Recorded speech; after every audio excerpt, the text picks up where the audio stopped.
రాజు ఉంటుండే. ఒక రాజ్యంలో ఒక రాజు. ఆ రాజు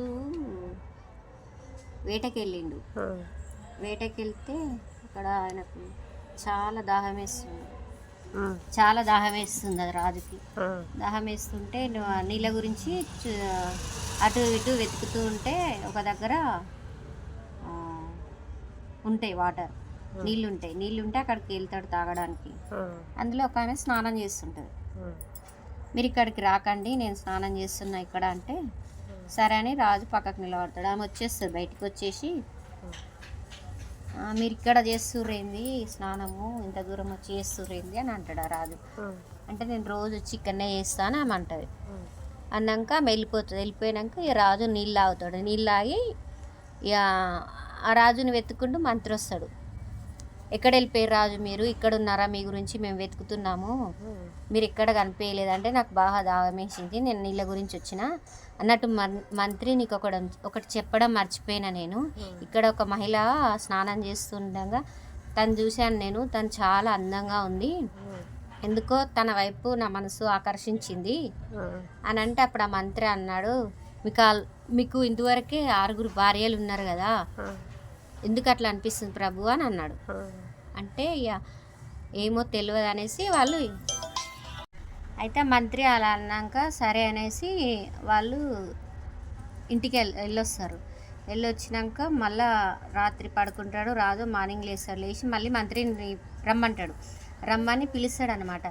నాకు మళ్ళీ అమ్మాయి గుర్తొస్తుంది మంత్రి గారు, ఎట్లా అంటే సరే మీకు 6 భార్యలు ఉన్నా కానీ మీకు సంతానం లేదు కదా, ఈమెతోని అట్లా మీకు సంతానం ఉంటుందేమో, సరే మళ్ళీ ఆడికి పోదాంపా అని మళ్ళీ అడవిలోకి ఆమె స్నానం చేసిన కాడికి వస్తారు.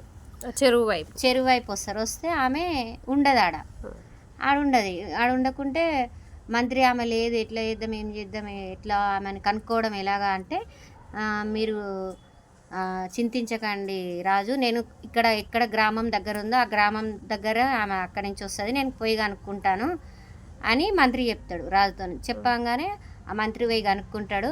రాజు గారి దగ్గరకు వచ్చి చెప్తాడు అనమాట. మళ్ళీ రాజు మేము అమ్మాయి ఉన్న ఊరు నాకు తెలిసింది, ఆడికి వెళ్దాం రా అని మంత్రి రాజుని తీసుకొని వెళ్తాడు. వెళ్ళినాక వీళ్ళు పోయి చూసేసరికి వాళ్ళ ఇంటికాడ అందరు ఉంటారు. అమ్మాయి ఇంటికాడ అయ్యో ఏమైందని మంత్రి అనుకుంటాడు. వాళ్ళ అమ్మ వాళ్ళ నాన్న ఉంటాడు. వాళ్ళ అమ్మ వాళ్ళ నాన్న వాళ్ళ అమ్మ చనిపోతారు. ఈ మొక్కతో ఉంటుంది.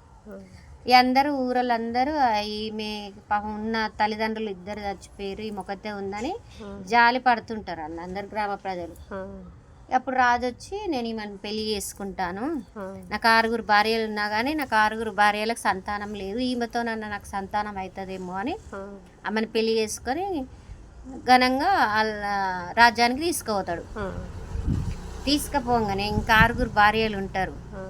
వాళ్ళు వాళ్ళకేందంటే ఈమె మీద మేము 6 ఉన్నాం ఆల్రెడీ, ఇంకో ఆమెను తెచ్చుకున్నాడు రాజు, మాకే కానీ పిల్లలు ఈమెకు అవుతారా అని వాళ్ళకు చాలా కుళ్ళు ఉంటుంది అనమాట. ఏమంటే కోపం వాళ్ళకు.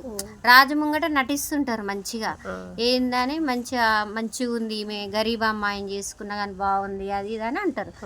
అన్నాక ఆమెకు పెళ్ళైన నెలకే కథం ఆమెకు ప్రెగ్నెంట్ అవుతుంది. ప్రెగ్నెంట్ కాగానే అప్పుడు రాజు మస్తు సంతోషపడి ఆమె మంచిగా చూసుకుంటాడు. మంత్రికి చెప్తాడు అనమాట, ఏమని మన కాలుకు మట్టి అంటకుండా చూసుకోవాలి ఏమని, ఎందుకంటే నా పేరు ప్రతీక్ష నిలబెడుతుంది, మంచిగా చూసుకోరా అని 6 భార్యలకు కూడా చెప్తాడు. అంటే మాకు మా సొంతం మా చిన్న చెల్లె, మాకు 6 చెల్లెమే మంచిగా చూసుకుంటామని వాళ్ళు చెప్తారు. అట్లనే మంచిగా చూసుకుంటాడు. 9 నెలలు అవుతుంది. అయినాక రాజుకు బయట పోయే పని పడుతుంది అన్నమాట.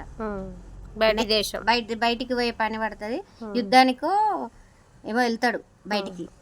అయితే 6 భార్యలకు చెప్తాడు అన్నమాట, ఈమెకు ఏమంటారు నెలలు నిండి అదే 9 నెలలు అయినాయి కదా, డెలివరీ టైం అయింది, మంచిగా చూసుకోండి అని చెప్తాడు. చెప్తే సరే అని 6 భార్యలు చెప్తారు మంచిగా చూసుకున్నాను. మంత్రిని పిలిచి చెప్తారు, వాళ్ళకు కూడా నమ్మకు, నువ్వు ప్రత్యేకంగా ఈమెను మంచిగా చూసుకో, నువ్వే దగ్గరుండి మనం చూసుకో అని మంత్రి చెప్తే మంత్రి కూడా సరే అంటాడు. సరే అనగానే రాజు పోతాడు, యుద్ధానికి పోతాడు రాజు. పోగానే అప్పుడు రాజు అంటాడు, మంత్రి అంటాడు, ఎవరిని నమ్మకమ్మా, నేను చెప్పిందే నువ్వు చెయ్యి, ఎవరిని నమ్మకని రాజు అంటాడు.